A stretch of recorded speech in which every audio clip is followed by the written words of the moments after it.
Ji. So understanding of रक्तधरा कला and मेदोधरा कला इन purview of clinical aspect, यहाँ पर आज जो हम विचार एक मेरी तरफ से मैं रखने वाली हूँ, रक्तधरा कला और मेदोधरा कला हम बहुत ही सूक्ष्म रूप में देखते हैं कि सुश्रुत में इसका वर्णन मिलता है। वाग्भट में केवल कला एक परिभाषा के रूप में हमें दे दी गई। सुश्रुत संहिता में एक कुछ लोगों के द्वारा, क्योंकि बहुत सारे ऐसे शब्द थे जहां पर सुश्रुत जी, आचार्य सुश्रुत जी का वहां पे कहीं कुछ नहीं रहा, और कला ऐसा था कि कुछ वहां पर उसको वेटेज दे दिया गया।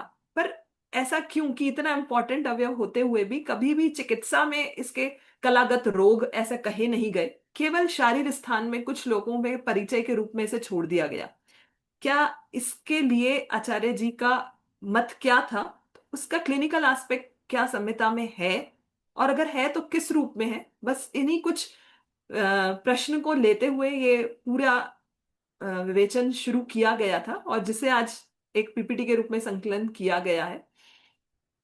कोर्स आउटकम और जो इसका ये रहेगा कि लर्नर्स को एक ये पता लगेगा कि केवल मेदोधरा कला और रक्तधरा कला, केवल जो दो श्लोक हम सुश्रुत शारीर स्थान के देखते हैं, केवल उसमें ही समाहित नहीं है। बहुत सारा आगे इसमें गूढ़ विज्ञान था, जिनको कि कुछ श्लोकों उसको संकलन करके एक पॉसिबल इंटरप्रिटेशन से सामने रखा गया है। ये पूरा जो लेक्चर इस लेआउट में रहेगा, है ना। हम ज्यादा टाइम न लेते हुए आगे बढ़ते हैं। सबसे पहले देखते हैं कि कला वर्ड है क्या। अगर किसी भी अवयव को जानना है या किसी भी स्ट्रक्चर को हमें देखना है, तो पहले वो क्या है उसके वर्ड का एलॉब्रेशन हमें देखना पड़ेगा। यहाँ पे एक संकलन किया गया है जिस तरीके से कि कला एक स्त्रीलिंग, अचटाप से स्त्रीलिंग से बना हुआ, जितने भी हमारे क्रियात्मक प्रत्यंग हैं वो सभी के सब या तो पुल्लिंग में या स्त्रीलिंग में संहिता में संकलन किए गए हैं, तो जिनमें की क्रिया होती है। तो क्रिया का होना इसीलिए संस्कृत का एक वो कि जहां पे अगर जो केवल स्थान प्रदान करते हैं उन सभी टर्म्स को नपुंसकलिंग रखा गया है।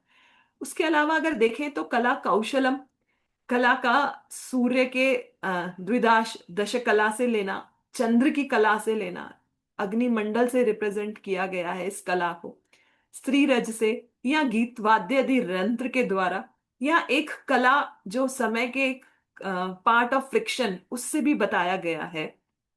कला एक अवयव के रूप में बताया है जो शरीर के रूप में है।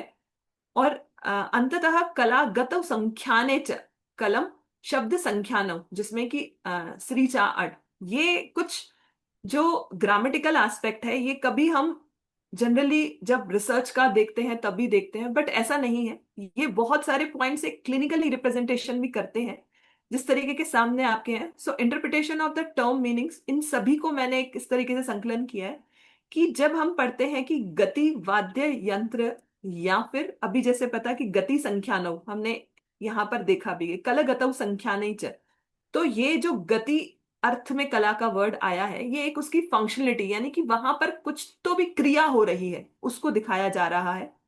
जब हम देखते हैं कि ये काल का सेगमेंट है, ये काल है, so affecting by the variation of the काल, कि ये एक काल है, यानी कि विसर्ग काल है या आदान काल है या नियत काल है या अवस्थितिक काल है, उस काल के परिप्रेक्ष्य में इसकी जो क्रिया है वो अलग अलग चलती है, इसीलिए उसको इस अर्थ में लिया गया। सूर्य और चंद्रमा की कला के समान इस कला का वर्ड इसीलिए आया क्योंकि ये एक काइनेटिक नेचर को रखने वाली है। तो जितना भी काइनेटिक मतलब कि ये दिन प्रतिदिन कभी बढ़ेगा कभी कम होगा, यानी कि इसके फंक्शंस एक नियत गति से नहीं चल सकते। इसका एक पर्याय रज के रूप में भी दिया गया है, जिससे अर्थ ये है कि ये एक ऐसी स्ट्रक्चर है कला जहां से कुछ सिक्रीट होता है, कुछ निकलता है, क्योंकि रज का काम है बनना और निकलना, तो संचयन करके कुछ बाहर निकलना और एक वो वेग के साथ निकलना, ये एक आता है इस कला अवयव की। अगर हम देखें तो इसका एक अभिलक्षण हमें यहां से प्राप्त होता है। दूसरा, गीत वाद्य यंत्र, जितने भी शब्द निकले हैं उसका भी एक कला वर्ड से संबोधित किया गया है हमारी ग्रामेटिकली संस्कृत संहिताओं में, तो वहां पर इसको कैसे कि ये वह स्ट्रक्चर हो सकती है जहां पे खुद कुछ शब्द प्रोड्यूस होता हो, या फिर वो आकाश भाव को रखती हो।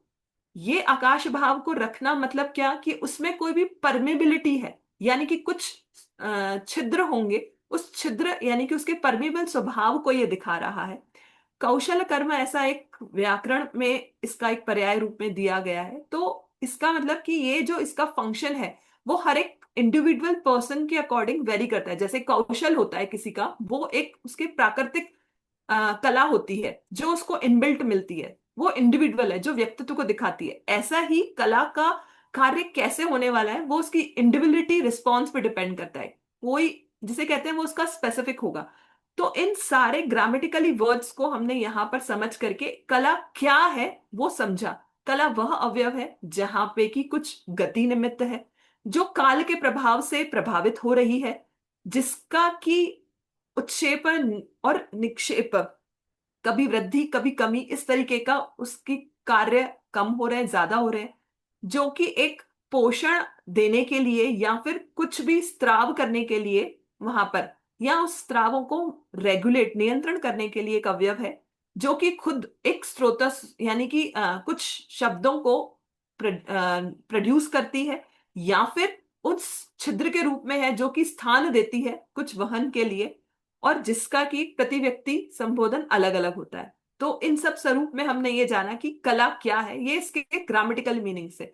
सुश्रुत के अकॉर्डिंग देखा जाए तो कला एक प्रत्यंग के रूप में सुश्रुत शारीर स्थान 4, सुश्रुत शारीर स्थान 5/5 में इस तरीके से बताया गया। तस्य पुनः संख्यान त्वचा कला धातवौ, और बाद में बताया कि अव्यवेशु ये समाश्रिता। तो जो कहाँ स्थित है, ये सारे के सारे जो प्रत्यंग बताए गए थे वो सब के सब अवयवों में यानी कि शरीर के किसी दूसरे भागों में समाश्रित हैं, ऐसा डलहन टीका में कहा गया है। तो मतलब यह वह प्रत्यंग है जो कि अवयवों में आश्रित रहती है। अब अगर ये देखें कि इन शारीर स्थान ऑफ सुश्रुत संहिता एक सीक्वेंस ऑर्डर, आप सभी इससे भली भांति परिचित होंगे कि रक्तधरा कला को वहां पर मांसधरा कला के बाद बताया गया है, और कल्प स्थान में इसी कला का एक रेफरेंस मिलता है सुश्रुत कल्प 4/39 श्लोक में, 38 श्लोक में। वेग जहां पे दर्भिकर विषय के वेग बताए गए हैं, उस विषय वेग के कंटेक्स्ट में अधिकरण में रक्तधरा कला को प्रथम बताते हुए फिर मांसधरा कला का। और ये एक क्वेश्चन हर एक उस आयुर्वेदा विद्यार्थी जो पढ़ता है शारीर स्थान, उसके दिमाग में रहता है कि ऐसा दो जगह आचार्य सुश्रुत के द्वारा अलग अलग क्यों बताया गया। दलहन ने इस पर टीका करते हुए ये कहा है कि उच्चते पोषणे क्रमो न अयम तु न तु धारणे एवं यस्या यस्यामित्य अधारत्वेन कला निर्दिष्टा, यानी कि आधार के रूप में उस कला का निर्दिष्ट किया गया है। तो अगर हम अभी देखें तो जितनी भी स्ट्रक्चर्स संहिता में मेंशन है, या तो वो पोषण क्रम के आधार पर एक उनका सीक्वेंस बताया गया है, या धारण कर्म के आधार पर। पोषण क्रम का अगर देखें तो धातु परंपरा यानी कि एक धातु दूसरी धातु का पोषण कर रही है, तो रसक हमेशा रक्त का पोषण करेगा, इसलिए रसक को प्रधान रख करके प्रथम पे रखा, फिर उसके बाद रक्त का आया, तो रक्त से पोषण फिर मांस पे जाएगा, यानी कि एक पोषण क्रम में भी और एक के बाद एक बन रहा है, तो इस तरीके का क्रम आया। दूसरा ये क्रम जो है कुछ एक त्वचा के रूप में भी आए, प्रथमा अवभासिनी, द्वितीय लोहिता, इस तरीके से जो धारण क्रम बताया है कि त्वचा में शरीर में किस तरीके से ये प्रेजेंट है। तो अवभासनी सबसे ऊपरी, उसके बाद लोहिता, उसके बाद अंतः स्थित श्वेता, और इसी तरीके से आगे मामजरा तक त्वचा का वर्णन है। ये जो धारण क्रम है, ये सुश्रुत में अगर हम देखना चाहें सुपरफिशियल टू डीप अरेंजमेंट कहाँ रेफरेंस है, तो ये डायरेक्टली हमें अग्निकर्म अध्याय में अगर आप देखेंगे, अग्निकर्म के अधिकरण में वहां मेंशन है त्वक मांस सिरा स्नायु अस्थि संधि अस्थि स्थिति, यानी कि ये जो सुपरफिशियल टू डीप का क्रम है वो इस भांति चलता है। अब इसमें भी अगर हम देखें तो त्वक पहले है, मांस उसके पश्चात है, सिरा उसके पश्चात है, यानी कि मांस एक मांस धातु के अवयव या उसके अवयव को रिप्रेजेंट करता है, सिरा एक अवयव जो कि रक्त से संबंध रखती है। तो अब यहां पे भी देख सकते हैं कि धारण क्रम में मांस का स्थान प्रथम है और सिरा का स्थान द्वितीय, यानी कि जो शारीर स्थान में क्रम दिया है वो धारण अर्थ में है, पोषण अर्थ में नहीं है। इसके बाद कला के परिभाषा के रूप में देखें, जो चरक शारीर 4 में हमें देखने को मिलती है, धात्वा आशय अंतर मर्यादा तेषाम अंतरेषु मर्यादा सीमा भूता इति अर्थ। इसको एक स्कीमेटिक डायग्राम के रूप में बताया है। अगर यहाँ पर ऊपर देखा जाए तो एक मैंने स्कीमेटिक डायग्राम सामने प्रेजेंट किया हुआ है, that is sequence of the आशय। यानी कि अगर हम देखें तो धातु और आशय के जो अंतर मर्यादा है, ये आपने बहुत बार पढ़ा होगा, ये कोई नया श्लोक नहीं है, बट शायद इसकी इंटरप्रिटेशन आज मैं सामने अपने थोड़ी सी समझ से रख रही हूं। धातु धातव अंतरेशु यानी कि धातुओं के मध्य, धातु ग्रहण से यहां पर क्या लिया गया है, हर एक धातु का जो उसका अधिष्ठान था, दैट इज कॉल्ड आशय। और अगर ये आशय हम देखते हैं तो आचार्य वाग्भट के द्वारा ये एक आशय का क्रम दिया हुआ है। रक्तास्य आद्य परे क्रमात कफ पित्त आम पक्वानाम वायु मूत्र से च क्रमात गर्भाशय अष्टम स्त्रीणाम पित्त पक्वाशय अंतरा। अगर अभी सप्त आशय के रूप में अगर देखा जाए तो उन सप्त आशय को रक्तास्य आद्य परे क्रमात कफ आम पित्त पक्व वायो मूत्रानाम, इस तरीके से एक संकल्पना दी गई है। तो अगर देखा जाए कि रक्त का जो स्थान है यानी कि रक्ताशय से कहते हैं, तो वो सबसे ऊपर की तरफ यानी कि क्रेनियली सिचुएटेड है, उसके बाद क्रमतः ये सारे हमारे चल रहे हैं। इसी संकल्पना को अगर मर्यादा के रूप में, क्योंकि ये जो हम देख रहे हैं शरीर, ये एक सामने है जो अडल्ट एनाटॉमी के रूप में है, बट सुश्रुत के द्वारा अडल्ट एनाटॉमी ऐसा कुछ नहीं था, वो एक एम्ब्रोलॉजी फोकस ज्यादा स्ट्रक्चर था। अगर देखा है कि एक पिंड के रूप में सारी स्ट्रक्चर्स हैं, जहां पे कि ऊपरी से लेके नीचे तक इस तरीके से कुछ है, तो एक आशय के द्वारा, audible Vaidya Avinashi? Yes ma'am, yes ma'am. Okay. So एक आशय और दूसरे आशय के मध्य जो यहां पर एक सीमा आएगी, जो उन दोनों आशय की परिधियों को अलग करेगी, जैसा कि यहां पे हम देख रहे हैं, तो ये आशय के अंदर, ये हम व्हाइट लाइन जो यहां पर देख रहे हैं, ये एक कला के रूप में संकल्पना जो सुश्रुत जी के द्वारा दी गई थी वो रखी गई है।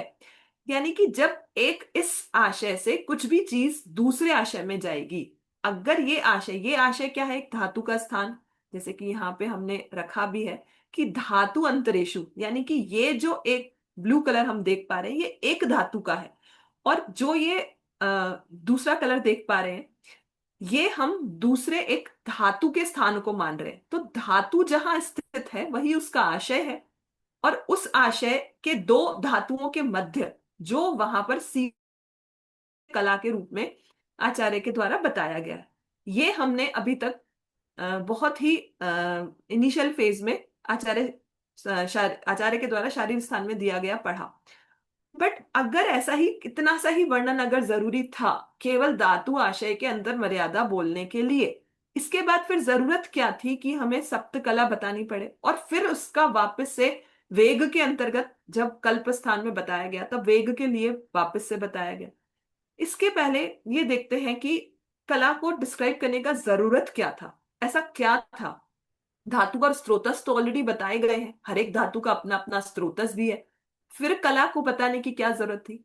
तो यहां पर हुआ कि कला सा अधिष्ठान पृथक धातु उपलम्भक कारेण अव्यक्तमेव, यानी कि पृथक धातु, एक एक धातु को जो अलग कर रहा है उपालंब से, that function of perceiving distinct धातु at the site of the kala, the very existence of the kala, that यानी कि वह जो धातुओं के बीच में एक डिस्टिंक्ट सीमा भूता बना रही है वो अगर कला है, बट वह क्या है, खुद कार्य में अव्यक्त है।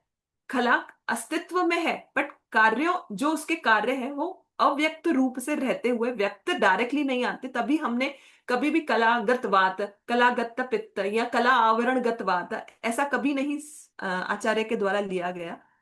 Supporting sustaining providing a foundation to the कला अवयव, अगर कुछ इस तरीके से ये कला फिर किस रूप में देखी जाए, तो वहां पर आचार्य ढलहड़ में एक लिखा हुआ है कि कला भागे कला विभाग विशेषान, यानी कि इसके जो स्पेसिफिक डिवीजन किए गए हैं वो क्यों किए गए, जो कि कला वह स्वरूप में कुछ सपोर्ट करने के लिए, कुछ सस्टेन करने के लिए, कुछ प्रोवाइड फाउंडेशन देने के लिए, ऐसा तीन कर्म के आधार पर इसका तीन अलग अलग जगह स्वरूप देखने को मिलता है।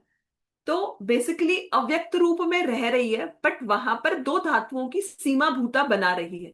यानी कि कहीं जो इसका नेचर था वो अव्यक्त रूप में रहने से कभी भी चिकित्सा में इसका इतना ज्यादा वर्णन नहीं मिला। अगर आप ये देखें कि किस तरीके से रहती है ये, अगर जब चिकित्सा में वर्णन नहीं मिलता पर शारीरिक स्थान में क्योंकि वर्णन दिया गया है तो वह किसी न किसी उद्देश्य निमित्त होगा। बट अगर वो उद्देश्य निमित्त है तो वो किस रूप में रहती है, वो रचना क्या है, वो जानना बहुत जरूरी है। ये सारे कहीं ना कहीं पॉइंट्स हमें चिकित्सा में बहुत हेल्प करते हैं। जैसे कि मेंशन है, स्नायुभिश्च प्रतिछन्नान संतताश्च जरायुणाम श्लेष्मणाम वेष्टताश्चापि कला भागंस्तु तान विद। तो जैसे हमने देखा कि ये कला तीन स्वरूप में, to support something, to providing a foundation, अगर ऐसा है तो वो कैसे रहती है? तो like as a thoroughly pervaded in a proper manner. जैसे कि एक संतस्सा से जरायुणाम, एक हर जगह उभरी हुई एक कंटिन्यूस लेयर है जो ऊपर नीचे कहीं हो रही है, बट कहीं पे भी उसमें डिसकंटिन्यूटी नहीं आई है। तो इस कंटिन्यूटी का मतलब यह है कि एक जो दूसरी से जुड़ी हुई है, क्योंकि कहीं पे भी उसमें डिसकंटिन्यू नहीं है, और इसी कंटिन्यूटी की वजह से एक कार्य दूसरे कार्य से मिलेगा, यानी कि उसका अफेक्ट होगा। दूसरा, ये एक उस तरीके से है कि like as a by which being are envelope in the form of placenta, जरायु उल्बकारेण येन वेष्टिता प्राणो जायन्ते। जिस प्रकार से जरायु वेष्टित रहती है गर्भ में, उसी प्रकार से ये एक संतत रूप में चली आ रही है। लाइक एज अ स्नायु which provided a covering enclose a surrounding. ये एक अलग इसका उपालंब दिया गया है कि स्नायु बश्च प्रतिछन्नान, यानी कि स्नायु की तरह वो एक अलग अलग जगह पे कवरिंग, जैसे कि हर एक जगह का स्नायु अलग अलग है, यहाँ पे स्नायु से मतलब आप एक कवरिंग शीथ मान सकते हैं, जो कि एनक्लोज कर रही है, कुछ सराउंड कर रही है। जैसे कि शाखा में भी है तो शाखा में एनक्लोजिंग अलग है, कुछ वहां पर अंतराधिगत है स्नायु तो वहां पर कवरिंग अलग है। यानी कि यहाँ पर हम संदर्भ अकॉर्डिंग इसका स्वरूप कभी स्नायु के जैसा, कभी एक श्लेष्मा के भांति एक ही कला जो चली आ रही है शुरू से लेके अंत तक, कहीं पे भी उसका डिसकंटिन्यू उस तरीके से मान सकते हैं। और ये एक जो जरायु की तरह एक समीक्षा सामने दे रही है। तो इस प्रकार से इसका स्वरूप हम समझना चाहिए। अगर इसका नेचर देखें कि ये किन गुणों को रखती है या कैसे बनती है, तो उसमें सबसे पहले आचार्य वृद्ध वाग्भट जी का एक यहाँ पर उनके द्वारा मेंशन किया गया है कि धातु आशय में जो क्लेद है वह विपक्व जब होगा, यस्य धातु अंतरेषु धात्वाशय अंतरेषु क्लेदो अवतिष्ठते स यथासु ऊष्ममभि विपक्वम स्नायु श्लेष्म जराच्छायो, नहीं तब वो तीन प्रकार से अपना एक व्यक्तिकरण लेती है। तो अब इस पूरी की पूरी कला के निर्माण में हमारे पास तीन फैक्टर्स हैं जो कि उसके रूट कॉज को, यानी कि उसकी निर्मिति को जानने के लिए सहायक है। अगर उसकी निर्मिति किस प्रकार से हो रही है, जैसे कि जब हम गर्भाशय सॉरी गर्भ के प्रत्यंग अंग प्रत्यंगों का निर्माण करते हैं, हृदय के लिए लिखा हुआ है शोणित कफ प्रसादजम हृदय शोणित फेन प्रभव फुफ्फुस।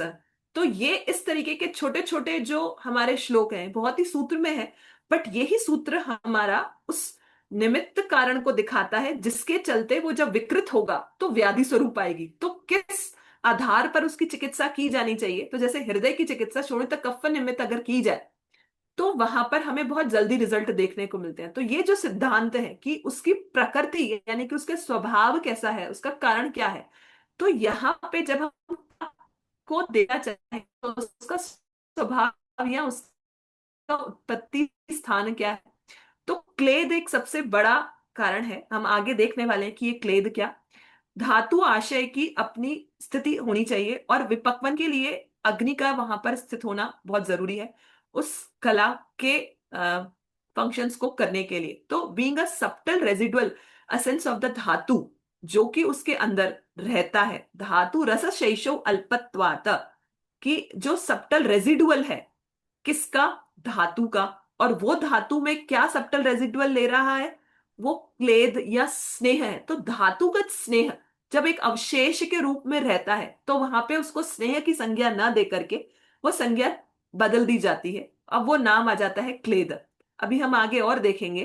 तो ये जो क्लेद है यही विपक्व होकर के यहाँ पे विपक्व यानी कि उसका विशेष पाचन, यानी कि जठराग्नि भूताग्नि के द्वारा जो पाचन है उससे थोड़ा सा अलग पाचन होकर के यहाँ पे ये इस तीन आकार के रूप में कला का निर्माण हो रहा है। तो अगर इसका क्लिनिकल एस्पेक्ट देखें तो इन तीन एस्पेक्ट में हमें विचार करना बहुत जरूरी है इस कला अवयव की प्राकृत अवस्था को बनाए रखने के लिए। दूसरा, आप अब बिल्कुल ही अब कंप्लीट एक दूसरे एस्पेक्ट पे जाते हैं। सात धातु और उन सात धातुओं के अतिक्रम्य करते हुए, जैसा कि कहा है कला अतिक्रम्य यानी कि कला अतिक्रमण, यानी कि पहले हमने इसके ग्रामेटिकली वर्ड्स इलॉबरेशन में देखा ही था कि शब्द संख्यानो, यानी कि वो जो शब्द को रखती है यानी कि आकाश को रख रही है। तो शब्द जो है यहाँ पे आकाश यानी कि छिद्रों को रख रही है, तो इसीलिए उसका अतिक्रमण किया जा सकता है। अगर एक रस धातु से जब रक्त धातु में प्रवेश होना होगा तो अतिक्रमण जरूरी है। वो अतिक्रमण सीमा रेखा कला के रूप में है, और वो जो कला के रूप में बताई गई है वहां पर आकर के प्रथम वेग बताया है। और इसी प्रथम वेग को, ये संदर्भ कल्प स्थान का है, बट ये संदर्भ यहां पर संरचना को समझने के लिए जरूरी है, इसीलिए इसे रखा गया है। यानी कि ये सात प्रकार के जो वेग हैं ये बेसिकली एक धातु से दूसरी धातु में प्रवेश करने की गति को बनाए रखने के लिए उस अर्थ में उपयोग में लिया गया है। विषय क्योंकि एक अपने आप में तीव्र तीक्ष्ण गुण को रखता है इसीलिए वहां पर उसे वेग अर्थ में दिया गया। अन्यथा वेग का अर्थ एक गति के रूप में, और कला हमने उसके संस्कृत इलॉबरेशन में देखी थी कि वो एक गतिवाचक अर्थ में यूज हुई है, यानी कि यह वो एंटिटी है जो कि गति देती है। किसको दे रही है? थ्रू द रस टू द रक्त, यानी कि रस रक्तयो अंतरस्था कला अतिक्रम्य, यानी कि वहां पर जब रक्त में कोई पहुंचेगा तो प्रथम वेग होगा। यानी कि यहां पर ये जो रक्त धातु को धारण किए हुए है, रसधरा कला का कहीं पे भी नाम नहीं आया, इसीलिए प्रथम स्थान हमें यहां पर रक्तधरा कला को देना, मतलब दिया गया है इन द कल्प स्थान। इसीलिए बोला कि पोषण निमित्त है, क्योंकि रस से जब पोषण रक्त में जाएगा तो जिस सीमा रेखा को वो सीमा मतलब क्रॉस करेगा, वो क्रॉस करने वाला एलिमेंट हमारा रक्त धरा होना चाहिए। इसीलिए कल्प स्थान में प्रथम वेग रक्त में उत्पन्न हुआ, क्योंकि जो रक्त में पहुंचेगा वो रक्त धरा कला को अतिक्रमण करेगा, और उस अतिक्रमण को पार करने को ही हमें रक्त धरा कला, यानी कि ऐसा समझना पड़ेगा कि प्रथम वेग जब आ रहा है तो उसका संदर्भ रक्तधरा कला से लेना है, यानी कि प्रथम स्थिति हमारी रक्तधरा कला की है, न कि मांसधरा कला की। जैसे ही वो रक्त में उपस्थित होगा, प्रथम वेग यानी कि रक्त का यहां पर वे विषय वेग के संदर्भ में जो आया है, यहां पर उसी को अर्थापत्ति के अर्थ में, अर्थापत्ति तंत्र युक्ति का प्रयोग करते हुए उसे लिया गया है कि विषय एक जो बताया है वो अप्राकृत था, पर प्राकृत रूप में वो गति प्रदान करने के लिए है, जो कि पोषण निमित्त रस से रक्त को बताएगा। तो जब भी कोई रक्त में प्रवेश करना है तो उसको रक्तधरा कला को वहां पर क्रॉस करना है। तो अगर रक्तधरा कला को कोई क्रॉस कर रहा है तो इसलिए कि वहां पर रक्त वो पहुंच रहा है, और अगर रक्तधरा कला की विकृति है तो वो विकृति का क्या स्वरूप है, किस विचार से हमें उसका समझना चाहिए, ये हम आगे अभी नेक्स्ट स्लाइड्स में बताएंगे। नेक्स्ट आता है मांस मेदयो अंतरस्था कला अतिक्रम में तृतीय, यानी कि उसके बाद हमारी मांसधारा कला यहां पर जिससे कि मांस में प्रवेश हो रहा है और वो द्वितीय वेग दे रही है। जब वही मेद धातु तक पहुंच रहा है तो वो तृतीय कला। तो यानी कि अभी जो हम देख रहे हैं रक्तधरा प्रथम कला है, द्वितीय मांसधरा कला, और तृतीय रक्तधरा कला जो कि गति पोषण के लिए निमित्त है। अब यहाँ पर जो पूरा आज का व्याख्यान है वो रक्तधरा कला के निमित्त रखा गया है। इसका एक अंडरस्टैंडिंग ऐसे समझ सकते हैं कि द्वितीय रक्तधरा मांसस्य अभ्यंतरतः, मांसस्य अभ्यंतर यानी कि मांसधरा कला, जिसके अभ्यंतर निमित्त है हमारा रक्तधरा कला। और ये रक्तधरा कला का स्थान सिरासु यकृत प्लीहानाश्चो भवति, यानी कि मांस के एक एनवलप के अंदर कवर हुआ हुआ हमारा रक्तधरा कला है। यानी कि जब अगर धारण क्रम में देखते हैं तो जो सुश्रुत का विचार था कि यहां से कुछ पहले मांस धरा आएगी, देन उसके बाद रक्त धरा कल आएगी, अगर कोई भी चीज सुपरफिशियली टू डीप एंटर कर रही है। धारण क्रम में ये इस तरीके से अगेन जस्टिफाई है, जो अभी हमने पोषण निमित्त की जगह जस्टिफाई था। अगर इसका स्कीमेटिक प्रेजेंटेशन हम एक नवाचार विचार से अगर देखें तो ये देख पाएंगे कि ये जो हमारी लेयर है दैट रिप्रेजेंट्स टू द मांसधरा कला, जो कि हमारी आधुनिक युग यानी कि नवाचार एनाटॉमी के पर्पस से मैं इसे नहीं लेना चाहती, बट फिर भी एक जस्ट एक स्कीम बताई है कि ये स्कीम बिल्कुल इसी तरीके से है कि एक लेयर दी हुई थी, उसके अंदर हमारा कुछ इस तरीके से सिरा या फिर कोई भी आर्टरी या वेन्यूल कोई भी इस तरीके से प्रेजेंट था, जो कि रक्त का संचरण या कोई फ्लूइड का एक संचरण कर रही थी। इसी के लिए एक एनालॉगी भी दी गई है for understanding its functioning and situation. जैसे हमने यहां देखा कि मांस को अगर क्षिप्र किया जाएगा, वृक्षाद्य अभि वृक्षाद्य अभिप्रताहात शीर्णी शीर्णम आवेत मासादाद शतात क्षिप्रम शोणितै संप्रचीयते। तो अगर ये शत यहां हुआ तो क्षिप्रम प्रसिचीयते केवल रक्त होगा, जो इस तरीके से यहां से ऊज आउट होगा। इसी की एक संकल्पना ऊजिंग की इसी तरीके से, तो काष्ठे व सारक का भी एक एग्जाम्पल आगे मिलता है।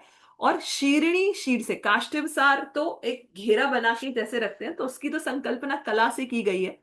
अगर यहाँ पे एक शीरी वृक्ष की संकल्पना दी जाए तो वो एक संदर्भ बैठता है कि जिस तरीके से शीरी वृक्ष को अगर हत किया जाएगा तो कुछ भी बाहर निकलेगा।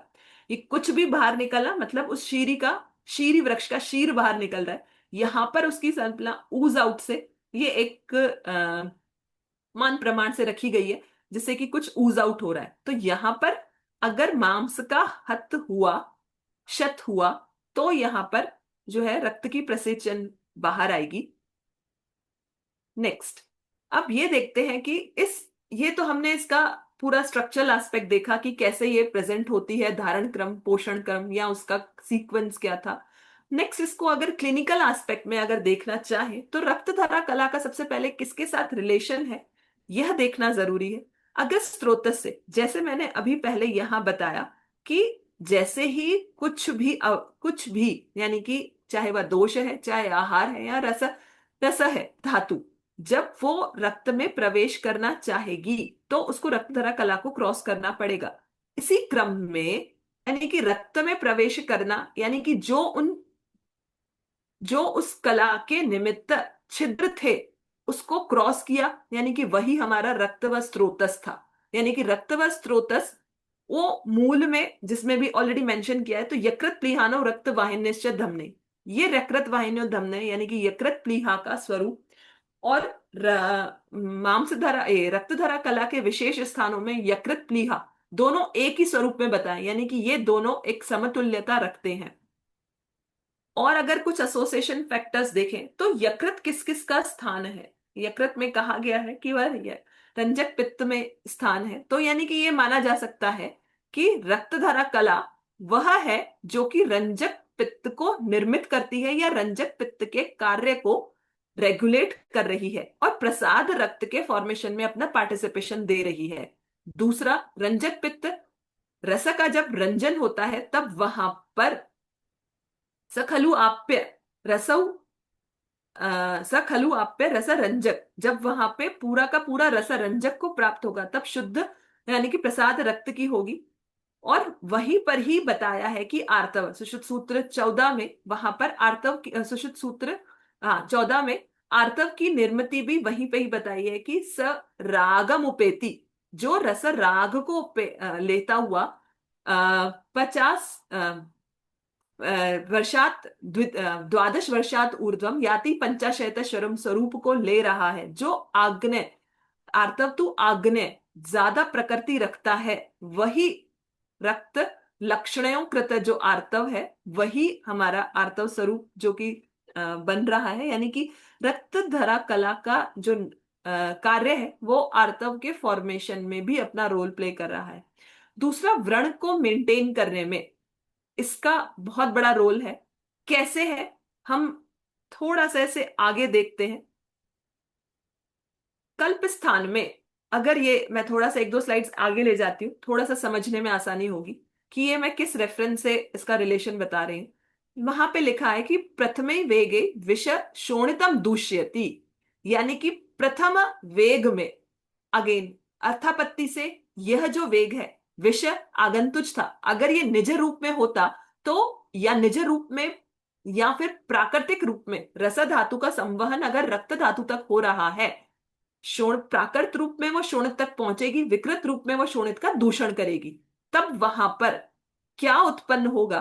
प्राकृत रूप में लिखा है, प्राकृत रूप में नहीं लिखा, वो हमें अर्थापत्ति तंत्र युक्ति से लेना पड़ेगा। विकृत रूप में लिखा है कि कृष्णताम उपेति तेन कार्षण्यम पिपलिका परिसर्पणमेव चा अंगे भवति। यह विकृत रूप था। अगर इसी का ही प्राकृत रूप अर्थापत्ति तंत्र युक्ति से लिया जाए तो यहाँ पे कार्षण्य यानी कि वर्ण उत्पन्न करना एक शोणित का भी काम है।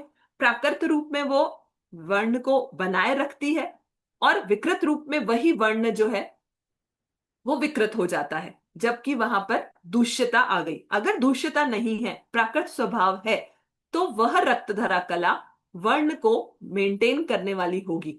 वर्ण को मेंटेन करने के लिए आचार्य सुश्रुत जी के द्वारा शारीर स्थान में तेजो धातु वर्णानाम प्रभाव, यानी कि जितने भी वर्ण हैं वो तेज धातु से निमित्त है। तो अगर ये देखा जाए कि यह तेज धातु यकृत और प्लीहा के निमित्त है, रक्त के निमित्त है, तो रक्त धरा कला जिस प्रसाद रक्त को बना रही है वही इस तेज धातु को रखते हुए उस वर्ण के।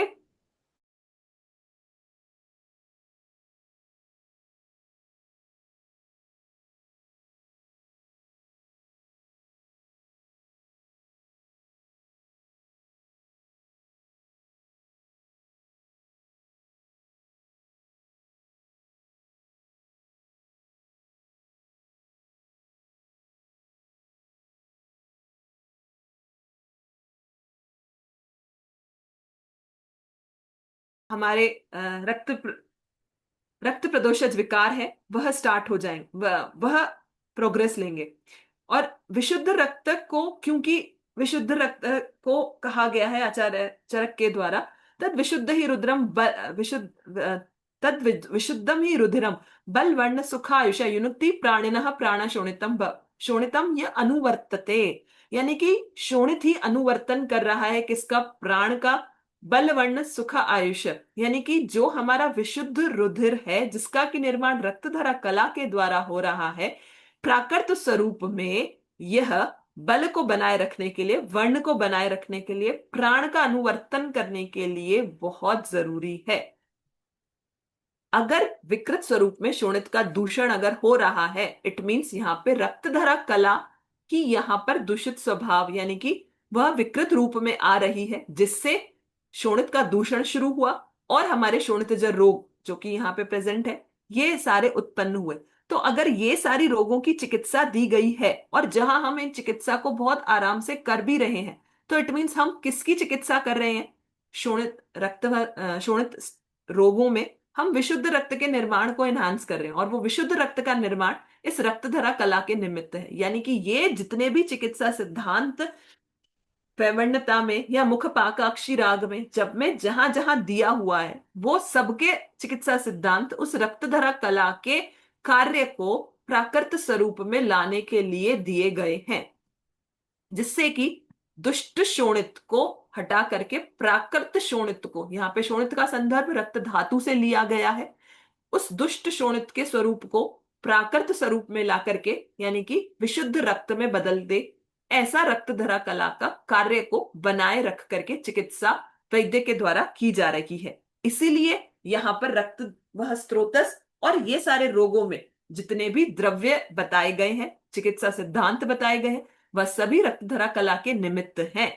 एक छोटा सा एग्जाम्पल बस यहाँ पे लेना चाहूंगी। एक ओपीडी लेवल पे केस भी आया था मेरे पास, प्रदर का केस था, जब वहां पर एंडोमेट्रियम पे पॉलिप का निर्माण था, उसकी यूएसजी और उसका पूरा था, और हमने हमने कुछ भी नहीं, वहां पर केवल प्रसाद रक्त को बनाए रखने के लिए, यानी कि वह एक समझा जा सकता है कि रक्त धरा कला का जो फंक्शन डिसअप्रोप्रिएट था, उसको अप्रोप्रिएट बनाने के लिए हमने वहां पर कुछ इसी तरह की औषधियां जो रक्त प्रसादन का काम करे, जिससे कि रक्त धरा कला का कार्य ठीक हो। तो रक्त धरा कला का कार्य उस स्त्रोत अंतर्गत और उस शोणित दुष्ट शोणित के रूप को हटा करके प्राकृत शोणित के स्वरूप को लाने में अवश्यम भावी देखना समझना चाहिए।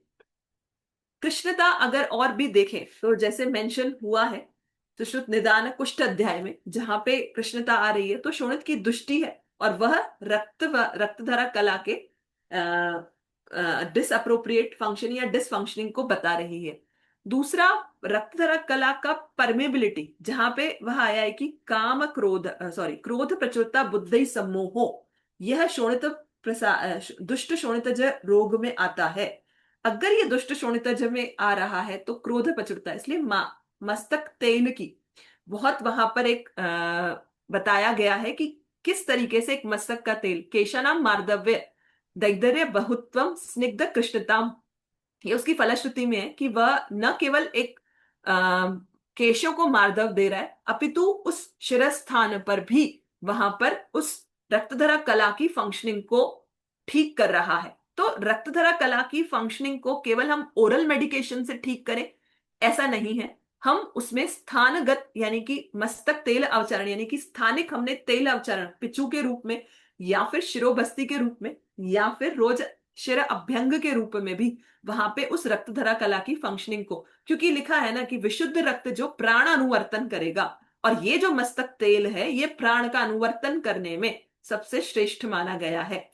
अगर ये दूसरा भी अगर देखा जाए कि एसोसिएशन ऑफ रक्तधरा कला वात दोष के साथ कैसे जुड़ा हुआ है, अभी तो हमने इसको रक्त व स्रोतस और दुष्ट शोणित के साथ इसकी संकल्पना की, पर क्या रक्तधरा कला का एसोसिएशन, यानी कि जब उसकी मैनिफेस्टेशन उसका डिजीज फॉर्म होगा, तो क्या वात दोष के द्वारा वो अफेक्टेड हो रही है क्या, कारण अभी ये क्वेश्चन था। तो देखा जाए तो आंसर इज यस। कैसे? क्योंकि वात वृद्धि की अवस्था में वहां पे वर्ण की कार्ष्ण्य जो आ रहा है वो कृष्ण वर्ण को दिखा रहा है, यानी कि जो यहाँ पे विकृत वर्ण है, ये विकृत वर्ण रक्तधरा कला के असामान्य स्वरूप को, यानी कि विकृत रूप को दिखा रहा है। यानी कि जब जब हमारा वात दोष वृद्ध आएगा, तभी भी हमारी रक्तधरा कला की फंक्शनिंग डिस्टर्ब हो रही है, जिसके चलते अप्राकृत स्वरूप में वहां पर वर्ण का वहां पे कार्षण्य देखने को मिल रहा है। इसके अलावा तीसरा जो वहां पर लक्षण था, ये देखें, दूसरा लक्षण पिपलिका परिसर्पणमेव। ये पिपलिका परिसर्पणमेव के बहुत सारे मैंने रेफरेंसेस ढूंढे, पर मुझे दो ही जगह रेफरेंस मिले। एक योनि व्यापद में जब वहां पर देखा तो वातलाहार चेष्टाया वातलाया समीरणा विवृद्धौ योनि आश्रितम योनोस्तेद स्तंभ पिपलिका तृप्ति मेव कर्कशता। ये यानी कि अगर निज विश्व में देखें कि निज विश्व में पिपलिका तृप्ति मेव को कहाँ कैसे समझा जा सकता है, तो वो योनि तोद में और योनि व्यापद के उसमें चिकित्सा स्थान चरक में 30 में मेंशन किया गया है। यानी कि ये समझा जाए कि रक्तधरा कला जो है वह वायु के दुष्ट होने से भी उसका कार्य दुष्ट हो रहा है, जो कि कार्षण्य भी उत्पन्न करने में समर्थ है और पिपलिका परिसर्पण में भी दे रही है। अगर ये रक्तधरा कला वायु के कर्मों के साथ अगर जुड़ी हुई है, तो अगर हम इस प्रथम रेफरेंस में देखें, जब हमें ये मिलता है कि तृष्णौ तृष्णौ ऊर्ध्वगौ अनिल कार्षण्यं दौर्बल्यम पांडु गात्रता, अगेन विवर्णता आ रही है। अरौचक अविपाकतु शर्करा आर्तई भवंती, यह शर्करा यानी कि जो हमारी अश्मरी अध्याय में मेंशन की गई है, जब यहाँ पर रोचक अविपाक के साथ में कार्षण्य उत्पन्न हो रहा है, यानी कि यहाँ ये समझा जा सकता है कि समान वायु की दुष्टि के साथ में, यानी कि समान वायु जब दुष्ट है तब वहां पर रक्तधरा कला अपने फंक्शन को अगर डिस्टर्ब कर रही है in the manifestation of the कार्षण्य, यानी कि यहाँ पर समान वायु इस रक्तधरा कला को अफेक्ट कर रही है। जबकि योनि व्यापद अध्याय में जब हमने पिपली का परिसर्पण में वह लक्षण देखा, तब वहां पर अपान वायु की दृष्टि जो थी वह रक्तधरा कला को अफेक्टेड कर रही है, यानी कि प्रथम अपान वायु की दृष्टि होगी, इसके बाद रक्तधरा कला का वहां पर संयुक्त होने की वजह से पिपलिका परिसर्पणमेव यह दो लक्षण सामने आ रहे हैं। अब यहां तक हमने रक्तधरा कला की संकल्पना पूर्ण की। अब हम नेक्स्ट अपनी संकल्पना पे जाते हैं, दैट इज मेदोधरा कला। मेदोधरा कला को बारे में अगर सोचा जाए तो यह तृतीय कला के रूप में शारीर स्थान में और तृतीय कला के रूप में ही कल्प स्थान में दी गई है, जिससे कि मांस से जब मेद तक अतिक्रमण हो रहा है तब, यानी कि मांस से कुछ अगर पोषण तत्व मेद तक पहुंच रहे हैं तब वही हमारा मेदधरा कला का अतिक्रमण, यानी कि वहां पे अतिक्रमण करके ही, उस सीमा रेखा को पार करके ही वहां पर मेदोधरा कला तक पहुंच रहे हैं।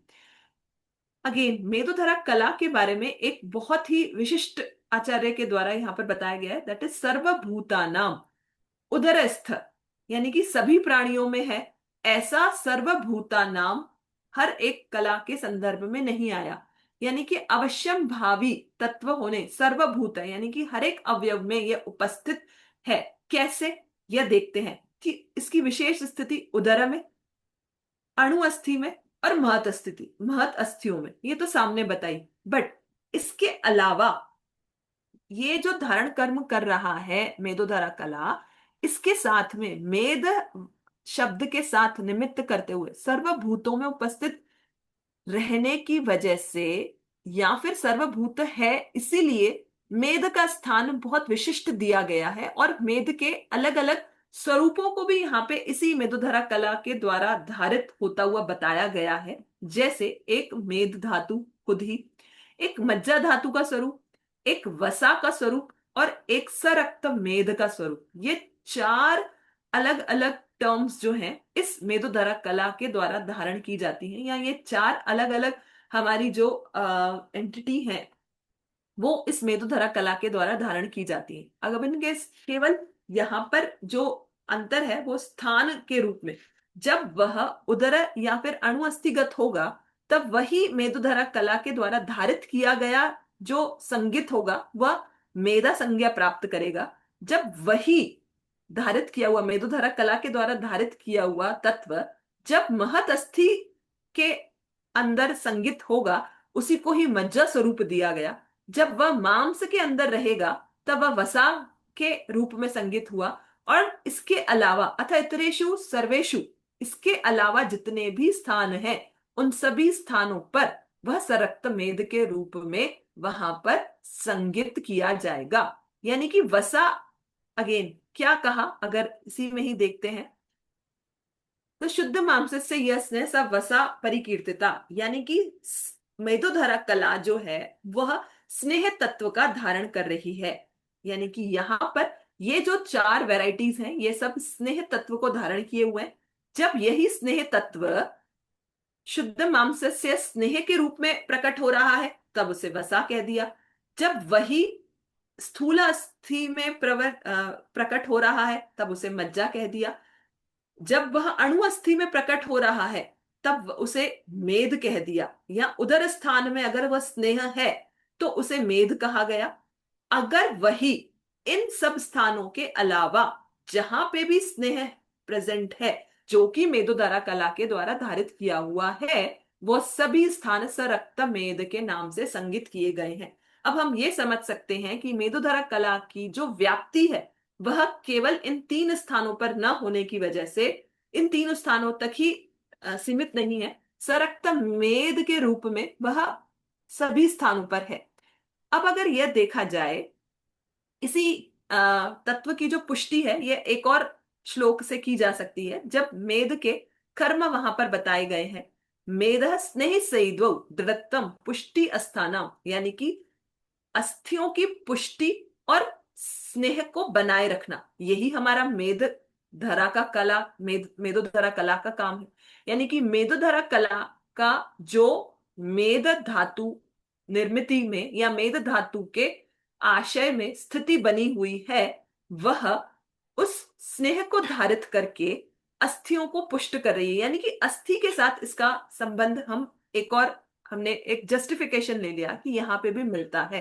अगर अस्थि को छोटा सा एक देखा जाए, तो क्योंकि अणु अस्थि कही गई है, दूसरा स्वरूप स्थूलास्थिशु में, तो स्थूलास्थि किसको समझनी चाहिए, अणु अस्थि किसको समझनी चाहिए, ऐसा कुछ अगर देखा जाए, तो बेस्ड अपॉन द कैरेक्टरिस्टिक्स हमें कुछ अस्थियों का विभाजन मिलता है। तो अस्थियों का जो विभाजन है वो धर्म विशेष या नाम विशेष के रूप में 5 प्रकार से दिया गया है। कपाल रुचक वर्णन वलय नलक संज्ञानी, अगर इन सब में देखें तो ये सारी की सारी जो हमारी अस्थियां हैं, वह सभी की सभी अगर स्थूल अस्थिशु के निमित्त है, तो इसके अलावा जितनी भी अगर अस्थियों के स्वरूप पाए भी जाते हैं, उनका नामकरण नहीं दिया हुआ है, क्योंकि नामकरण नहीं है इसीलिए हम वहां पर उस बहुत ही सूक्ष्म रूप में मेद की उपस्थिति को मान रहे हैं। जो स्थूल अस्थियों में प्रेजेंट है वो सभी के सभी मज्जा है, जो उस अस्थियों की पुष्टि में अपना रोल प्ले कर रही है। ऐसे ही एक विभाजन अगर हम देखें, ये एक जस्ट एग्जाम्पल था जिसे ये बोलने कि अनुक्त स्वरूप में अगर कोई वर्ड कहा है तो उसका अर्थ तो है, बट वो अर्थ सामने व्यक्त नहीं हुआ, इसका मतलब ये नहीं है कि वह वर्ड ही परसिस्ट नहीं करता। तो ये जितने भी यहाँ पर कपाल रुचक तरुण नलय वलय और नलक दिए गए हैं, ये सब क्योंकि स्थूल रूप में सामने प्रकट हो रहे हैं, इसीलिए ये स्थूलास्थिशु है। और इसके अलावा अगर कोई भी अस्थि है जरूर, वह अणु अस्थि जिनका की नामकरण वहां पर सामने नहीं रखा गया है, जो कि अल्प अस्थि के रूप में बस आचार्य डलहन के रूप में सामने रखी गई है। यानी कि इस कला का जो स्थान है, मेदोधरा कला का स्थान, वह अस्थि बताया गया है। अस्थि भी खुद एक धारण कर्म कर रही है और मेदोधरा कला भी एक यहाँ पर, क्योंकि अस्थियों में धारण के स्थान को बनाए रख रही है, धारण कर्म को, अस्थि का कर्म है धारण करना, और उस धारण कर्म को बनाए रखने के लिए मेदोधरा कला का वहां पर बहुत बड़ा रोल प्ले है। इसीलिए अस्थि का धारण कर्म अगर कम है, तो इसीलिए वहां पर हमें मेदोधरा कला की चिकित्सा पर विचार जरूर करना चाहिए। अब यहां पर क्योंकि कहा है चक्रपाणी गृहिणी अध्याय में, चरक चक्रपाणी में गृहिणी अध्याय में एक बहुत इंपॉर्टेंट रेफरेंस मिलता है कि जब धातु परंपरा में धातु निर्माण हो रहा है, तब वहां पर अस्थि एक अंतिम धातु के रूप में है।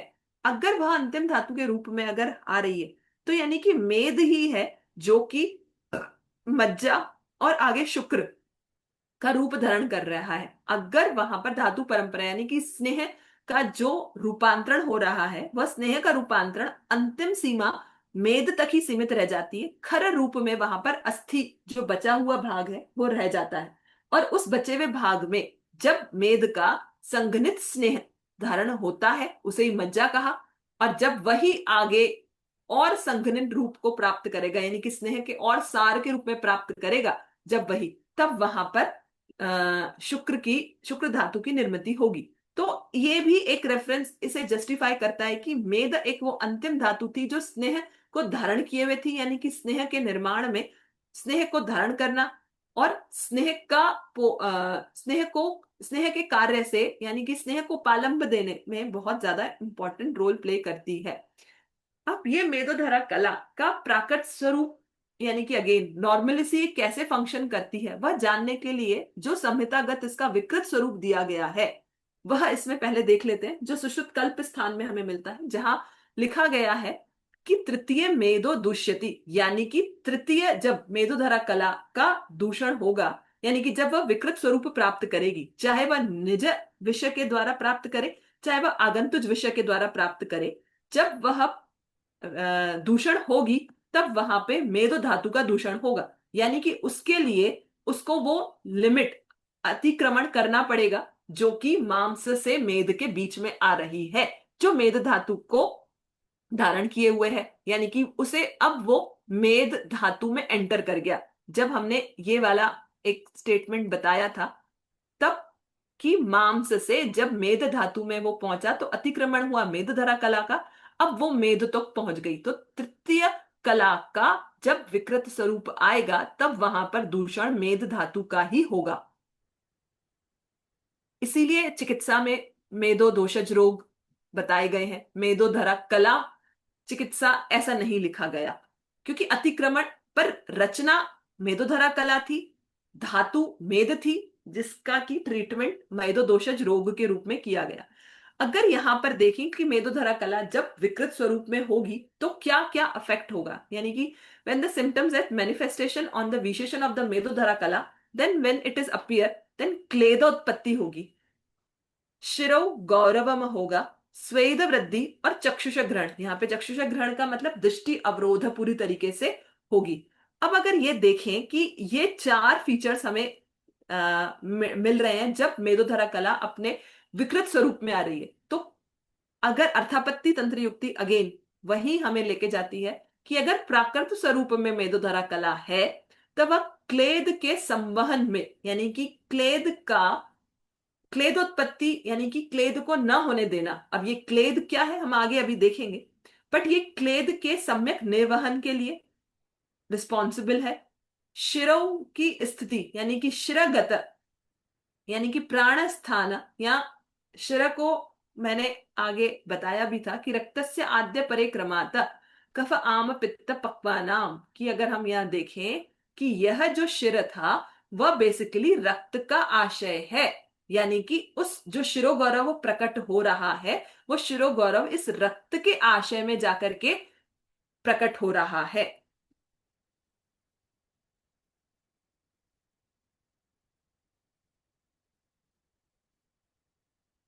अगेन स्वेद वृद्धि और चक्षुष ग्रहण। अब स्वेद की संकल्पना अगर देखें तो स्वेद का क्या स्वरूप है, तो अभी जो हमने बताया कि मेदोधरा कला स्नेह के धारण करने में, यानी कि स्नेह की परंपरा में स्नेह को रूपांतरण करने में बड़ा इसका योगदान है, यानी कि वह कार्य यही कर रही है कि स्नेह का धारण कर सके, जो मेद धातु का भी कर्म है यही। यही स्नेह बेसिकली क्लेद के रूप में जाना जाता है। कब? जब वह, हमने एक रेफरेंस आया था, हमने प्रीवियस देखा था कि धात्व आशय, धातु के आशय में जो क्लेद है, धातु आशयगत क्लेद, यानी कि धातु आशयगत क्लेद का रहना एक प्राकृत है। तो अब अगर ये प्राकृत स्वरूप में क्लेद है, तो अगर विकृत में फिर हम क्यों इसकी गणना करें? अगेन इसका ये देखना चाहिए कि मेदोधरा कला जब नॉर्मली फंक्शन करती है तो इट मेंटेन्स द स्निग्ध गुणा appropriately, maintain the snigdha guna appropriately, and the part of that the sneha that restore in the specific dhatu ashay as a sara, as a snigdha rupa or sara of the dhatu, of each dhatu, that known as a kleda। वही जब स्नेह is being processed by the jala महाभूता अपि आर्द्रता जनयंती आपह क्लेदयंती, यानी कि आप जो है क्लेद का निर्माण कर रहा है, तब जब आपका खुद का गुण स्नेह है, पर जब यह आप महाभूत के द्वारा, यानी कि इसमें जब सौम्यता बढ़ जाएगी तब वही वहां पर क्लेद स्वरूप को ले रहा है। तो क्लेद और स्नेह में बहुत ही थोड़ा सा फर्क है। केवल जब वह जल महाभूत के द्वारा, जल महाभूत यानी कि भूताग्नि के द्वारा जब वो पक्व रूप में आ रहा है तब उसे क्लेद बोल दिया। और यही क्लेद जब धातु आशय के अंदर रीस्टोर यानी कि अधिष्ठित होता है, तब वही कला के रूप को, मतलब कला में बन रहा है। और बाकी का जो कि रीस्टोर नहीं हुआ, जो रीस्टोर हुआ वह कला के रूप में निर्मित रहेगा। रेस्ट ऑफ जो भी एक्सेसिव पार्ट इसका बचेगा वह सब मूत्र के रूप में निकल जाएगा। इसलिए मूत्र क्लेदस्य वहनम कर्म रूप में मेद का आया है। और जो स्वेद है क्लेदस्य विधृति, तो स्वेद क्या हुआ? उस क्लेद को जो धारण करने का कर्म कर रहा है, विच हेल्प्स टू हाइड्रेट। तो इसीलिए यहां पर स्नेह का, क्लेद का और उसके पर्यंत मूत्र का एक संबंध हम देख सकते हैं। यहाँ पे मेंशन भी है कि स्वेद क्लेदयति, यानी कि स्वेद जो है वह क्लेदन करता है। किसका क्लेदन करता है? त्वक का। क्यों? तो कि सौकुमार्यता उत्पन्न हो सके, और ये सुकुमार्यता आप महाभूत का ही गुण है। तो त्वक में, और एक रेफरेंस ये भी है कि त्वकगत जो मूत्र है वही हमारा स्वेद है। तो स्वेद और मूत्र ये दोनों ही मिलते जुलते हैं। वशत बस यही है कि एक धारण किए हुए है, एक वहन करवा रहा है। बट क्लेद जो एक्सेसिव था उसको बाहर निकालना था मल रूप में, इसीलिए वहां पर संकल्पना आई। तो ये दोनों ही स्नेह के साथ जुड़े हुए हैं। अगर डिफरेंट डिफरेंट हम व्याधियां देखेंगे कि कहाँ स्वेद क्षय हो रहा है या कहाँ स्वेद वृद्धि हो रही है, तो उन सभी में हमें अल्टीमेटली मेद का ही संबंध मिलेगा। और मेदो वह स्रोतस की दृष्टि में भी हम देख सकते हैं कि स्वेदा अवगमनम, यानी कि जो हमने विषय में वेग में देखा था स्वेद का आगमन, वह हमें मेदो वह दृष्टि में भी सेम वैसा ही मिल रहा है। यानी कि निज और आगंतुज दोनों में ही हमें मेरुधरा कला की विकृति पर्यंत स्वेद का आगमनम मिल रहा है। ऐसा ही हम अति स्थूल में भी देख सकते हैं। तो एक्सप्रेशन ऑफ क्लेद। अब नेक्स्ट हम आते हैं कि जब क्लेद की उत्पत्ति, यह क्लेद जब विकृत रूप में रहता है तो इसे एक अलग नाम दिया गया, दैट इज अ कोथ। और यही कोथ व्रण उत्पत्ति में, ये व्रण अध्याय से लिया गया है। यानी कि व्रण में जब क्लेद उत्पन्न हो रहा है, प्रक्लेद विशिष्ट रूप से अधिकता रूप से जब क्लेद उत्पन्न हो रहा है विकृत स्वरूप में, तब उसे ही कोथ कहा गया, उसे ही पूय कहा गया। और वही क्या है, दुर्गंध नाम क्लेदवताम पिच्छला नाम विशेषतः। वह जो क्लेदवती है, जो क्लेद स्वरूप है, वह दुर्गंध रूप है, पिच्छल स्वरूप होगा विशेष रूप से। और उसी क्लेद की जो चिकित्सा के रूप में क्या बताया है, कषाय है शोधनम कार्य शोधने प्रागुदीरते। यानी कि मेदोधरा कला जब अगर क्लेद की उत्पत्ति ज्यादा कर रही है, अगर ज्यादा कर रही है तो इट इज ऑब्वियस कि वो मूत्र के रूप में हमें ज्यादा संवहन मिलेगा, जैसे कि हम बस्तीगत क्लेद का देखते ही हैं और वह प्रमेय चिकित्सागत मिलता है। तब अगर यहां हो रहा है तो अब हमें क्या करना चाहिए, कषाय से शोधनई, शोधनम कषाय का, यानी कि to stimulate to correct the proper function of the मेदोधरा कला, शोधन द्रव्य is being mention like as स्त्रोतांजना भी बताया गया है। यही जब क्लेद रक्त से के साथ मिल जाता है, तब वहां पे असाध्य रोग और भी ज्यादा गंभीर रूप में सामने आ रहे हैं। तो यहाँ पे उस क्लोथ का विचूषण करना और शोधन करना, दो प्रकार की चिकित्सा अकॉर्डिंग, ये स्थान अकॉर्डिंग भी लेना पड़ेगा और मात्रा अकॉर्डिंग भी लेना पड़ेगा। तो शोषण अगर एक्सेसिव क्लेद का होना है तो उसके लिए कुछ ड्रग्स मेंशन्ड हैं, जैसे कि बताया हुआ है चिकित्सा स्थान में, त्रिफला पिपली कुटज भूनिम्ब। तो ग्रहणीगत, जब सॉरी, ये जब कुष्ठगत मतलब त्वकगत जब क्लेद ज्यादा बढ़ जाता है, तभी भी इसी तरीके से हम कुछ औषधियों का प्रयोग करके उस क्लेद का विचूषण करवाते हैं। और वही क्लेद जब बस्तिगत बढ़ जा रहा है, यानी कि मेदोधरा कला जब डिसफंक्शनिंग हो रही है, तो उसका विचार हमें मेदो धातुगत दूष्य में तो देखना ही है। साथ में जहां पर भी हमें क्लेद की अधिकता देखने को मिल रही है, चाहे वह बस्तिगत क्लेद हो चाहे त्वकगत क्लेद हो, त्वकगत क्लेद का तो स्वेद के रूप में, बस्तिगत क्लेद का मूत्र के रूप में अगर हो रहा है, तो चाहे कुष्ठ में देखें या फिर चाहे हम प्रमेय अधिकार में देखें, वहां पे मेदोधरा कला की चिकित्सा की संकल्पना को समझा जाना चाहिए। तो स्वेद एज अ विकृति और क्या क्या उसके निदान। अब जो स्वेदगत क्लेद का हो रहा है, यानी कि क्लेद निर्मिति मेदोधरा कला के द्वारा ज्यादा हो रही है, तब वह स्वेद के रूप में निकल रही है अत्यधिक। अगर वो अत्यधिक निकल रही है तो हमें किसका विचार करना चाहिए, मेद वृद्धि का, अति स्थूलता का, जहां पे मेंशन्ड है।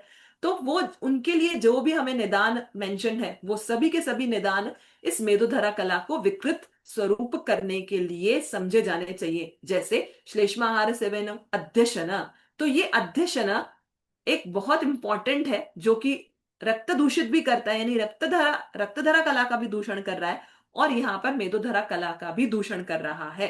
दिवा स्वाप, ये एक बहुत बड़ा फैक्टर जो कि मेदोधरा कला को दुष्ट कर रहा है। और इसके मैनेजमेंट के लिए, यानी कि क्लेद का अवचारण उस स्नेह रूप में ही रहे, ताकि वो कला के प्राकृत स्वरूप को बनाए रखे, विकृत में न जाने दे। इसीलिए कुछ यहाँ पे मेडिसिन, जैसे कि उत्तर तंत्र में सुश्रुत उत्तर तंत्र में मेंशन है, शिला जितु गुग्गुलु गोमूत्र त्रिफला लोह रज रसांजनम मधु यव यव मधु और यव मुदकौ कोरौ दूषुकौ श्यामा श्यामा को दालका आदिना विरूक्षणा छेदनीय, ये सारे जो द्रव्य हैं, ये सभी के सब इस मेदोधरा कला की फंक्शनिंग को बताए हैं। इसीलिए यहाँ पे व्यायाम का भी उल्लेख है और इसीलिए कहा है कि व्यायाम नित्यम आचरेत, क्योंकि जो भी स्नेह, स्नेहो अयम पुरुष बताया है, तो अगर स्नेह का उच्चारण अगर पुरुष के द्वारा हो रहा है, बट उस स्नेह के पूर्णतः परिणमन के लिए मेदोधरा कला को स्वस्थ रखना बहुत जरूरी है। इसीलिए व्यायाम नित्यम आचरेत। उस मेदोधरा कला के प्राकृत स्वरूप को बनाए रखने के लिए बहुत जरूरी है। इसी तरीके से यहाँ पे देखा जाए तो जो हमारा शिरदूषण, शिरो गौरवम एक और लक्षण आया था हमने, दंशक्लेद शिरो गौरवम, एक और स्वेद चक्षुष ग्रहणम हमने ये भी देखा था। तो शिरो गौरव जो हमारा एक लक्षण था, यानी कि मेदोधरा कला जब दुष्ट हो रही है तो उसका शिरो गौरव एक विकृत रूप में संबंध हम लक्षण देख रहे हैं। तो क्या ऐसा पॉसिबल है कि मेदोधरा, अगेन अर्थापति तंत्र युक्ति यह कहती है कि अगर मेदोधरा कला प्राकृत रूप में है तो वह शिरो में गौरव नहीं कर रही, यानी कि वो शिरो में अपनी नॉर्मल स्थिति को, क्योंकि कहा गया है कि यह रक्ताश्रय था, तो वहां पर जो है उसकी संकल्पना सरक्त मेद की संकल्पना को समझा जा सकता है कि मेदोधरा कला अगर सरक्त मेद के द्वारा शिरस्थानगत वैगुण्य रूप लेगा तो वह शिरो गौरव प्राप्त करेगा, चाहे वह निज विष के द्वारा हो, चाहे वह आगंतुज विष के द्वारा हो। अगर वो प्राकृत स्वरूप में है तो वह सरक्त मेद को बनाए रख करके मेदोधरा कला एक शिर की स्थिति को, शिर के कर्मों को नॉर्मल रूप में रखेगा और विकृत रूप नहीं होगा। अब बस इसी कुछ पॉइंट्स में एक मैसेज यही देना चाहूंगी स्कॉलर्स को कि develop a research oriented mindset to bridge the traditional concept with the contemporary biomedical evidence. अभी मैंने इसमें मयूरधरा कला का एक्सप्लेन नहीं किया, बट अगर आप देखना चाहें तो जितने भी हमारे लिपिड प्रोफाइल्स हैं ये सारे के सारे उस मेदोधरा कला, हम रूटीनली सब कुछ काम कर रहे हैं बट बस संकल्पना उस दृष्टि से नहीं है।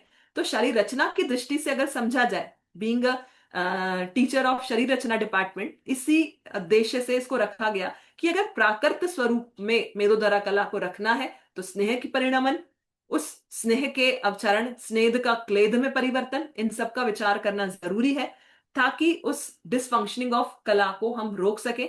जैसा कि शास्त्र में कहा गया है, एवं ही शास्त्राणाम बहुन अधीत्य च अर्थेषु मूढ़ा खरवद वहंती। अगर उसको हम बहुन अर्थों में नहीं उसका ग्रहण करते तो वह केवल उसी तरह का रह जाता है जैसे कि मूढ़ है वह खर के द्वारा, जैसे मूढ़ केवल भार वहन कर रहे हैं। इन्हीं शब्दों के साथ मैं आज का लेक्चर को विश्राम, आज के अपने शब्दों को विश्राम देती हूँ। धन्यवाद।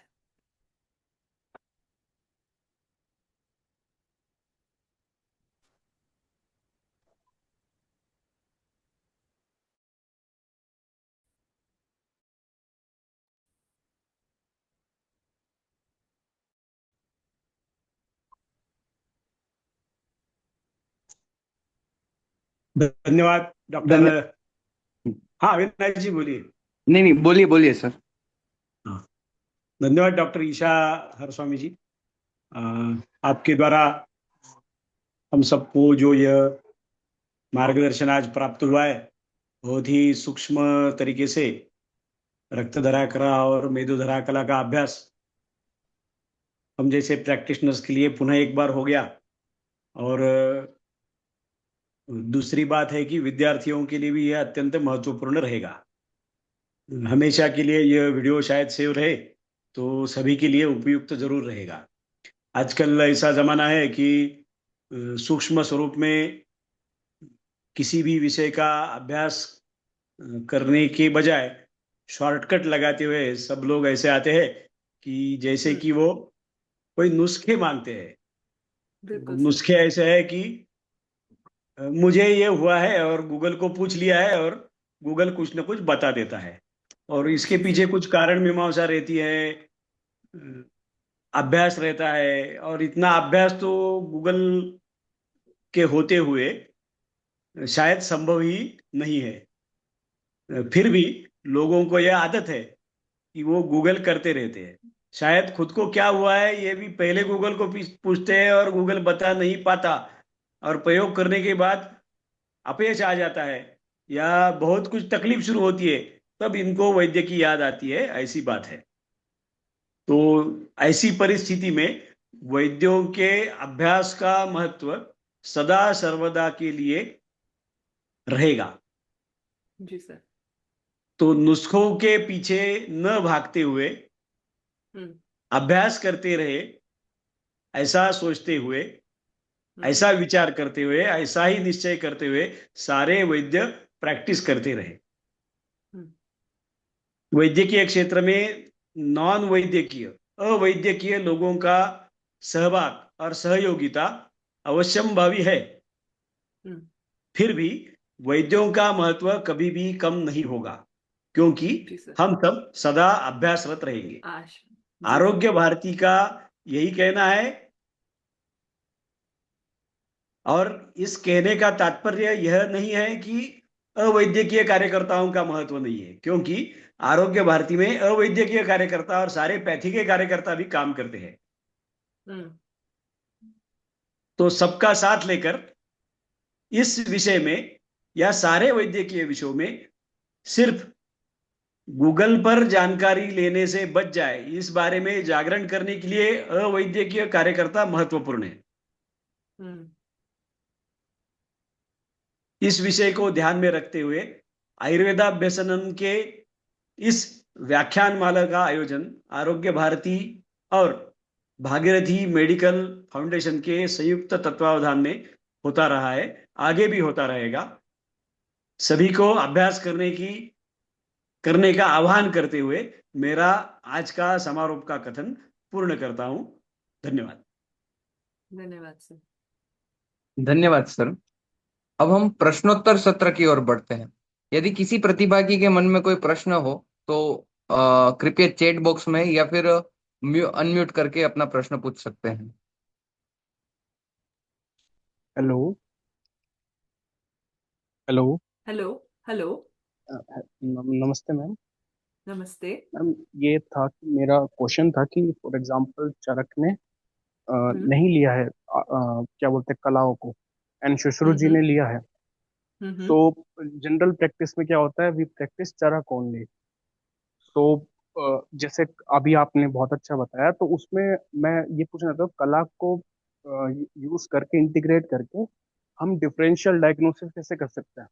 फॉर एग्जांपल जैसे मेरुधर कला ही है, तो हम्म। अभी जो चरक ने बताए हैं कि अ, रसगत रोग है, मतलब जो हम्म। रस से हम्म। होते हैं, ऐसे ही हम्म। मेद से भी होते हैं। तो कई बार ऐसा होता है कि हम सरक्त मेद को नहीं ले पाते हैं, और हम हम्म। कला का यूज करके ऐसे ले रहे हैं। इस हम्म। टाइप की डिफरेंशियल डायग्नोसिस हम कला को यूज करके कैसे कर सकते हैं, थोड़ा मतलब हम्म। आर्बिट्री सा क्वेश्चन है, बट मे बी यू नहीं कैन नहीं, हेल्प। क्वेश्चन कभी भी आर्बिट्री नहीं होता। हर क्वेश्चन एक अपने आप में एक इम्पोर्टेंट महत्ता रखता है। इसके लिए मैं बस ये कहना चाहूंगी कि अब ये देखिए, ये जो मैंने आपको स्टार्टिंग में धारण पोषण का क्रम बताया, मैं क्या पीपीटी शेयर करूं या आप समझ पा रहे हैं ऐसे ही?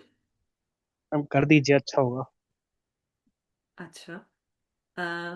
जब हमने धारण पोषण का ये जो मैंने स्टार्टिंग में ये क्रम बताया था कि जो सब कुछ संहिता में मेंशन किया है, कुछ पोषण क्रम है, कुछ धारण क्रम में। तो अब आचार्य चरक का जो पूरा सिद्धांत था वो पोषण क्रम में रखा गया था। जैसे उन्होंने धातु परंपरा को इस क्रम में बता दिया। कभी उन्होंने ये मेंशन किया क्या त्वक के बाद मांस आएगा या सिरा आएगा या स्नायु आएगा या संधि आएगा फिर अस्थि आएगा? ये कहीं पे भी चरक के द्वारा नहीं मिलता। इसीलिए जब चरक वहां पर संरचनागत, शरीर रचनागत या फिर अवयवों की स्थिति कैसी है उस पर नहीं जा रहे हैं, तब हमें बस उसकी क्रिया पर अगर जा रहे हैं तो मतलब यही समझना चाहिए कि वो पोषण किस क्रम में कर रही है, अपना कार्य किस क्रम में कर रही है, उसी अवधारणा वो चरक की थी। बाकी जो ये धारण क्रम में यानी कि रचना प्रधान अगर देखें कि कौन कैसा है, किसका आकार है, उसकी एनालॉगी कैसी है, उसका स्ट्रक्चर कैसा है, ये सारा स्वरूप जो है वो आचार्य सुश्रुत का दिया गया है। ऐसा नहीं कि चिकित्सा में हमें इससे समझने में आसानी मिलेगी या चरक में। ये केवल दो स्वरूप हैं। जैसे कि अगर हमने ये देख लिया कि कोई भी लाक्षा, अगर किसी या शीरी वृक्ष से शीर बाहर आ रहा है जिस प्रकार, तो या फिर कोई लाक्षा संधान कर्म कर रही है, अगर हमने ये बाहर उसका लोकोधरण देख लिया, तो हम अगर हम उसकी रचना भले ही ना समझे, हम उसके कार्य पे समझ सकते हैं। बट कौन सी प्रकार की लाक्षा किस वर्ण के रूप में कहाँ जानी चाहिए, यह अगर विचार करना है तो आचार्य सुश्रुत की दृष्टि से सोचना पड़ेगा। मैं ये नहीं कह रही हूं कि दोनों को आप रखो, कोई भी एक रखो, चिकित्सा हर एक तरीके से संभव है ना? और जहां आपने कहा कि कला का वर्णन चरक ने क्यों नहीं दिया, तो अगेन उसका आंसर यही था, क्योंकि वो सब कुछ अवयवों की दृष्टि से नहीं रखा गया था, है ना। शल्य की प्रधानता अगर देखा जाए तब वहां पर शल्य शास्त्र प्रधान, रचना प्रधान शास्त्र होने की वजह से सुश्रुत में इसकी संकल्पना रखी गई है। जबकि शरीर संख्या गत अध्याय चरक शारीर 7वें चैप्टर में बोल करके छोटा सा एक चैप्टर खत्म कर दिया, जबकि उसको पूरे शारीर स्थान के रूप में सुश्रुत के द्वारा बताया गया है। तो यह कुछ अलग अलग विचारधाराएं थी, इसीलिए दोनों संहिताएं हमें सामने मिली हैं। तो कंपैरिजन आप कभी भी ना करें, यही मैं एक सभी जो भी हमारे विद्यार्थीगण हैं यहाँ पर वही मैं कहना चाहूंगी। इसमें ये दिया है, उसमें ये दिया है, ये ना करें। जिस शास्त्र में जो दिया उसको उसी की दृष्टि से देखें, तब आप उसके गहन अर्थ को और अच्छे से समझ पाएंगे। जी मैम, जी। Thank you so much. अन्य कोई प्रश्न करता? अ, अविनाश जी, इसमें कुछ चैट बॉक्स में है, एक बार in the good evening ma'am, ये ब्रकेन नागा राजा भूषण जी के द्वारा यहाँ पर मेंशन किया, and your experience which is the best द्रव्य यूजफुल इन द मेदोदरा related to the disease. Again ये कोई भी, यहाँ पर मैंने बहुत सारे ड्रग्स मेंशन किए, वो सब संहिता उक्ति थे। मेरे लिए बेस्ट प्रैक्टिस अगेन डिपेंड करेगी कि वहां पर रोगी किस प्रकार आ रहा है, क्योंकि प्रति व्यक्ति रोगी अपने साथ एक अलग पिक्चर लेकर आता है। चाहे वो मेदोधरा कला हो चाहे रक्तधरा कला हो, उसका विचार उसी दृष्टि से किया जाता है। तो मैं इस समय तो ये कोई मेरे एक्सपीरियंस अकॉर्डिंग नहीं बता सकती, क्योंकि जब कोई अलग आएगा विचार संहिता की दृष्टि से, वो अलग ही विचार रखा जाएगा। In the post hysterectomy condition, Ati Sweda is the scene. There is a what kind of treatment protocol should be followed? हाँ, यहाँ पर जो ये क्वेश्चन पूछा है इशु वर्या जी ने, कि in the post hysterectomy condition the अति स्वेदा, यस, अति स्वेदा भी देखा जाता है। और आपने अगर इसी हिस्टेक्टमी पे, मेरा एक सर्वे भी चल रहा है, ऑब्जर्वेशन सर्वे है, अगर आप और इसको थोड़ा सा सूक्ष्म रूप में अध्ययन करेंगे हिस्टेक्टमी को, तो आपको कुछ टाइम बाद, within a 5 years, again depending upon the दूषे दूषे संकल्पना स्थान संशय वैगुण्य कितना हो रहा है, व्यक्तिकरण उसका होगा ही होगा। किसका? आपका स्नेह तत्व के क्षय का। यह स्नेह तत्व का क्षय आप पोस्ट मेनापोजल फेज में, जब आप आधुनिक दृष्टि से विचार करते हैं, तो वहां पर उनको कैल्शियम सप्लीमेंट्स बहुत दिए जाते हैं। और हम यहाँ पर जो है जो अतिस्वेदक को अगर खत्म करना है, तब यहाँ पर हमें रक्त के वैगुण्य को कम बल्कि स्नेह उच्चारण देना पड़ेगा, और ऐसे पार्थिव तत्वों की संकल्पना और बढ़ानी पड़ेगी, जिससे कि अगेन अग्नि को ध्यान में रखते हुए, क्योंकि मैंने पहले ही बताया था, क्लेद का उच्चारण, धातु स्थान का उच्चारण, और दूसरा अग्नि का उच्चारण, इन तीनों से ही कला की निर्मिति होगी। तो इसीलिए मेदोधरा कला की फंक्शनिंग को ही इस अति स्वेद की दृष्टि में देखना चाहिए पोस्ट हिस्टेरेक्टमी सेशन में। और मेदोधरा कला की को बढ़ाने के लिए शोधना तत्व नहीं देना, वहां पर स्नेह तत्व को बढ़ाना है, इसीलिए वहां पर क्षय चिकित्सा देनी पड़ेगी, और उस स्नेहाचरण को वहां पर करना पड़ेगा, क्योंकि वहां पर क्लेद विकृति विकृत रूप में ज्यादा आ जाता है बजाय कि सम्यक रूप में। इसीलिए वहां पर अस्थि क्षय संकल्पना देखने को मिलती है। और वहां पर क्या है, अस्थि तोद, वहां पे आपको बहुत अच्छे से देखने को मिलेंगे। और वात वृद्धि बहुत होती है, क्यों? क्योंकि आप वहां पर एक तो आ, याति पंचाशत से रजक का वहां पर बिल्कुल एंड हो चुका है, और हिस्टेक्टमी अगर हो गई तो वहां पे अभिघातज है। इसीलिए उस अभिघात यानी कि रक्त प्रदोषज, उससे पहले मेदोधरा कला, तो इन दोनों में ही आपको विचार करना चाहिए। बस यही 2 क्वेश्चन थे। अविनाश जी, और कुछ है तो आप बता दीजिए, रीड कर दीजिए। नहीं मैम, चैट बॉक्स में अन्य कोई प्रश्न नहीं है। मेरा एक ठीक है प्रश्न था मैम। जी। जी। मैम, इंद्रलुप्त है, तो इंद्रलुप्त में जब श्लेष्म का आवरण हो जाता है, तो हाँ हाँ, रक्त धरा कला हम वहां पे सोच सकते हैं क्या, उस बिल्कुल। संप्राप्ति क्योंकि में? हाँ, इंद्रलुप्त की संप्राप्ति में अगर आप वहां पर देखें, तो सबसे पहले तो इंद्रलुप्त आप ये देखिए कि किस स्थान पर है, शिरस्थानगत आ रहा है या फिर और कोई स्थान। अभी मैं शिरस्थानगत लेकर के चल रही हूँ। अगर वो शिरस्थानगत है, तब वहां पे आपको रक्त प्रदोषज विकार को सोचते हुए रक्त धरा कला के विकृत स्वरूप में है, बट वो जो रक्त धरा कला का विकृत स्वरूप है, उसे आपको प्राण स्थान पे संपुषित करना है। इसीलिए मस्तक तेल का, या जो भी आप दोगे, वो लेप के रूप में ज्यादा कारगर होगा। इसलिए लेखन इंद्रलुप्त में बताया गया है कि मनशिला और ताम्र का वहां पर लेखन करने के बाद स्नेहोच्चारण वहां पर बताया है। तो अगेन यहाँ पर आपको रक्तधरा कला की विचारणा प्लस यहाँ पर रक्त प्रसादन की चिकित्सा internally as well as the locally आपको दोनों कर्म में करनी पड़ेगी, जैसा कि मैंने वहां पे रेफरेंस में दिया था आपको।